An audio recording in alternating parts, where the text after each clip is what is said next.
एक चिता ठंडी नहीं होती, दूसरी चिता जल जाती है कि जाती नहीं है। और आप देख रहे हैं संसार क्रांति कि राजस्थान, जी हाँ, राजस्थान के अंदर एक मासूम बच्चे की जी हाँ पीट पीट और उसकी हत्या कर दी जाती है। और क्यों हत्या की जाती है?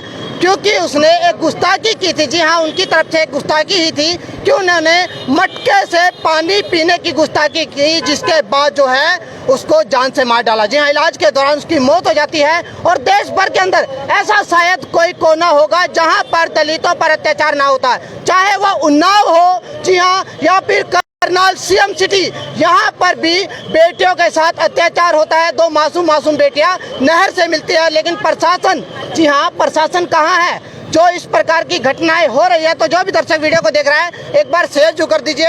यहाँ पर जो है सोनिया तंवर मैम यहाँ पर पहुंचे, उनसे बातचीत जरूर करेंगे। जी मैम, क्या कुछ कहना चाहोगे? सर, आप सब लोगों ने मीडिया के माध्यम से देखा कि राजस्थान के जलोर जिला में एक गांव में जो संस्कृति स्कूल है, उसमें एक बच्चे को वहां के हेडमास्टर थे, उन्होंने बहुत बुरी तरीके से मारा और इतना मारा कि वो आखिरकार उस बच्चे की मृत्यु हो जाती है। मुझे ये समझ में नहीं आया कि उस बच्चे ने ऐसा क्या कर दिया होगा। मैं आप लोगों को बता दूं कि जो बात सामने आई है वो यही सामने आई है कि बच्चे ने केवल जो टीचर का जो पानी का जो घड़ा होता है उसके ऊपर हाथ लगा दिया, जिसकी वजह से उसको मौत के घाट उतार दिया गया। मतलब पूरे देश को हिला देने वाली ये खबर, जिससे मतलब हमारा समाज तो प्रभावित है ही है, और साथ के साथ पूरे देश ने ये सुना और समझा कि किस तरीके से स्कूलों में बच्चे सुरक्षित हैं। और हम लोग ये चाहते हैं कि जो हमारी सरकारें हैं वो इसके ऊपर कोई विशेष कदम उठाए। 2 महीने हो गए हैं इस घटना को घटित हुए, आज जब बच्चा मर गया तब शायद सरकारें जागी हैं और प्रशासन भी जागा है, और प्रशासन ये बताने का प्रयास कर रहा है कि हम लोग आपके लिए कुछ कर रहे हैं। मैम, एक चिता ठंडी नहीं होती, दूसरी चिता जल जाती है। अभी एक आदमपुर है, वहाँ पर भी जो नवीन है उसकी हत्या कर दी स्कूल के अंदर।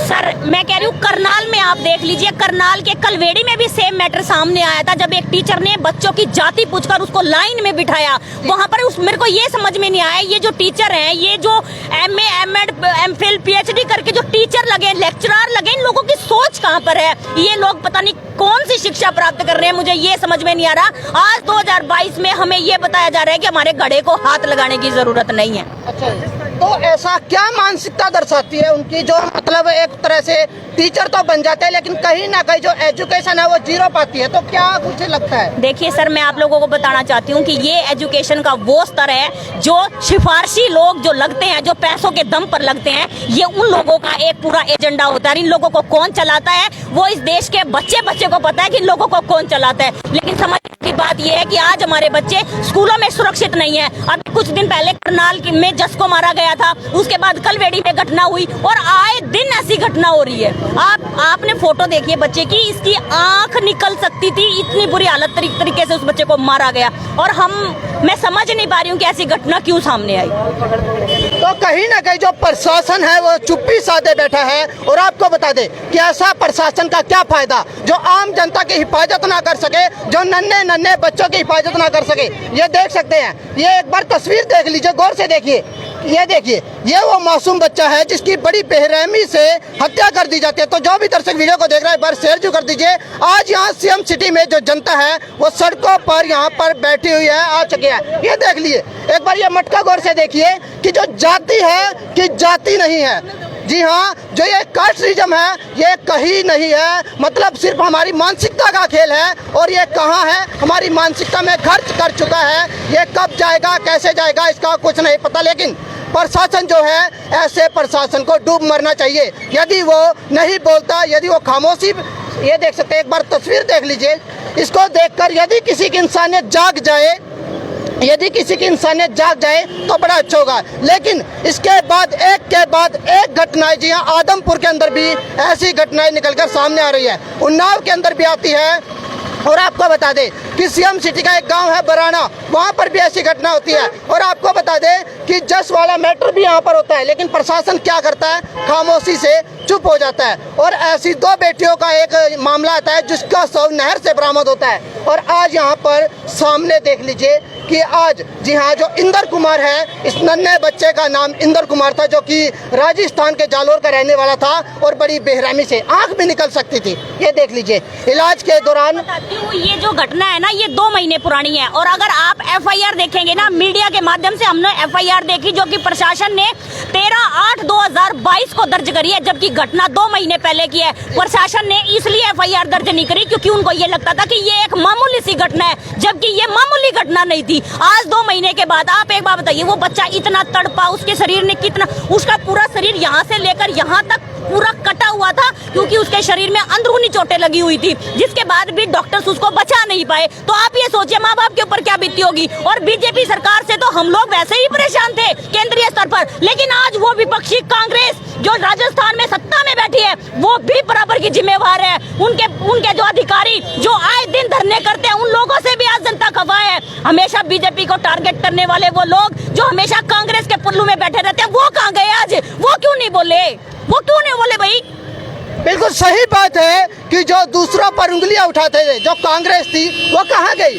जो बीजेपी पर उंगलियां उठाती थी, चलो मानता है कोई काम करता है, कोई काम नहीं करता, लेकिन जब इंसानियत की बात आती है तो क्यों पीछे हट जाते हैं लोग, क्यों आगे नहीं आते? और आज देख लीजिए कि तमाम लोग यहाँ पर हैं। तो जो भी दर्शक वीडियो को देख रहे हैं, साथ ही साथ शेयर जरूर कर दीजिए। कांग्रेस बीजेपी मुर्दाबाद, मुर्दाबाद मुर्दाबाद कांग्रेस बीजेपी मुर्दाबाद, मुर्दाबाद मुर्दाबाद कांग्रेस बीजेपी मुर्दाबाद। मुर्दाबाद मुर्दाबाद। तो यहाँ पर जो सर है उनसे बातचीत जरूर करना चाहिए। जी सर, क्या कुछ कहना चाहोगे? मतलब दिन प्रतिदिन ऐसी घटनाएं सामने आती हैं, चाहे वो जसवाड़ा मैटर लगा लो, अभी आदमपुर के अंदर भी घटना घटी है। देखिए ऐसा है, ये जाति जो है ना, ये जाति नहीं। अभी आपने थोड़ी देर पहले कहा था कि मानसिकता में है, तो कुछ लोगों की मानसिकता इतनी खराब है कि उन्होंने पूरे समाज को गंदा करके रख रखा है। और प्रशासन ने तो हद ही कर दी, और उससे ज्यादा हद कर दी कांग्रेस और बीजेपी की सरकार ने। इन दोनों सरकारों के अंदर जितने भी मंत्री एमएलए हैं जो एससी समाज से आते हैं, अगर वो इस्तीफा नहीं दे सकते तो उनको डूब मरना चाहिए। और मैं ये कहना चाहता हूँ खासकर मेरे समाज के लोगों को कि जिनको आप जनता प्रतिनिधि बनाते हैं, संसद विधानसभा में भेजते हैं, जब वो आपके हकों की आवाज उठा ही नहीं सकते हैं तो आप उनको छोड़ क्यों नहीं देते? बड़ी बड़ी पार्टियों की राष्ट्रीय अध्यक्ष बने बैठे हैं, जो पार्टी के जो अपने बहुजन समाज से आते हैं या एससी समाज से आते हैं, उनका बहिष्कार क्यों नहीं करते? क्या उनका हेलीकॉप्टर वहां पे जाके उतरा नहीं जालोर में?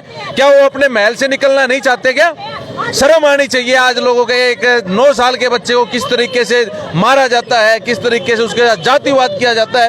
अरे एक तरफ तो देश को कह रहे हैं कि विश्व गुरु बनाएंगे और एक तरफ ये बच्चों को मार रहे हैं। शर्म आनी चाहिए। आज पूरे शिक्षकों को शर्मसार किया गया है और इसके खिलाफ आज अगर शिक्षक निकल के नहीं आए ना, तो उन शिक्षकों को भी डूब मरना चाहिए कि वो अपने इस शिक्षा प्रणाली को बचाने की कोशिश नहीं कर रहे हैं। और सरकारें तो आती जाती रहेंगी। इन लोगों को समझना चाहिए कि देश के हालात किस कदर हो रहे हैं। कांग्रेस ने इतने साल राज किया, जब जातियां खत्म नहीं कर पाई, अब बीजेपी नहीं खत्म करी। दोनों की दोनों सरकारों को, एससी समाज के लोगों को, इन दोनों पार्टियों का विरोध करना चाहिए। और जो पार्टियों को ये अपनी मानते हैं उनका भी विरोध करना चाहिए, क्योंकि उनके तो मुखिया अभी तक मैदान में आए नहीं है, तो किस नाम को उनको अपना साथ दे रहे हैं? क्या रीजन है सर? मतलब दिन प्रतिदिन इस प्रकार की घटनाएं सामने आती है, क्या रीजन है इसका? मुख्य रीजन क्या है? रीजन क्या है कि मानसिकता खराब है। ये मानसिकता प्रत्येक व्यक्ति खराब नहीं है, जिनकी मानसिकता खराब है ना, वो दिखाते हैं। तो इसलिए ऐसे लोगों का बहिष्कार होना चाहिए, ऐसे लोगों को कड़ी से कड़ी सजा मिलनी चाहिए और इन लोगों को मौत के घाट उतार देना चाहिए। सरकारों को ऐसे कड़े फैसले लेने चाहिए।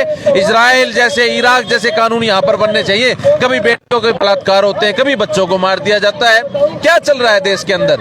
ये सरकारें क्या 2 ही पार्टियां रहेंगी क्या? इनका टोटली रूप से बहिष्कार होना चाहिए दोनों पार्टियों का। तो आप देख सकते हैं कि यहाँ पर, जी हाँ, यहाँ पर जनता सड़कों पर है। और आपको बता दें कि राजस्थान के अंदर 9 साल का बच्चा था, जी हाँ, मासूम बच्चा था, जिसकी बड़ी बेरहमी से हत्या कर दी जाती है। जी हाँ, इलाज के दौरान उसकी हत्या हो जाती है, मौत हो जाती है। और आपको बता दें कि इस समय सड़कों पर है। और एक बार फिर से तस्वीर देख लीजिए कि कितना मासूम बच्चा था और अब ये इस दुनिया में नहीं है। ये देख सकते हैं, तस्वीरें आप देख पा रहे हैं, तो जो भी दर्शक वीडियो को देख रहा है शेयर जरूर कर दे और आपको फिर से बता दे कि हमारी सरकारें कहाँ हैं। बड़े बड़े वादे कर देती है, बड़े बड़े इश्तेहार छुपा देती है, एडवर्टाइजमेंट करती है, लेकिन जो आपको बता दे कि जो मेन मुद्दा ये है कि रोजी रोटी का सवाल है। रोजी रोटी नहीं है, रोजगार नहीं है, अंधविश्वास में जनता जा रही है। और आपको बता दे कि मासूम नन्हे बच्चों को शर्मसार किया जा रहा है, उनका कत्ल किया जा रहा है, लेकिन हमारी गूंगी बहरी सरकार जो है वो चुप्पी साधे बैठी है। ऐसी सरकारों को डूब मरना चाहिए जो हमारी हिफाजत नहीं कर सकती, जो नन्हे बच्चों की हिफाजत नहीं कर सकती। देख लीजिए इस समय यहाँ पर सड़कों पर लोग हैं, तो जो भी दर्शक वीडियो को देख रहे हैं साथ ही साथ शेयर जरूर कर दीजिए। मैं रविंदर सरपंच आपको लाइव तस्वीर दिखा पा रहा हूँ। ये देख लीजिए, एक बार फिर से तस्वीर देख लीजिए, ये देख लीजिए, ये देखिए, एक बार फिर से तस्वीर देख लीजिए, गौर से देख लीजिए कि किस प्रकार से जातिवाद का एक और रूप, आरोपी को फांसी दो। देख सकते हैं कि फांसी की यहाँ पर अपील की जा रही है। तो जो भी दर्शक वीडियो को देख रहे हैं साथ ही साथ शेयर जरूर कर दीजिए। मैं रविंदर सरपंच, संचार क्रांति करनाल हरियाणा से। जय हिंद, जय भारत।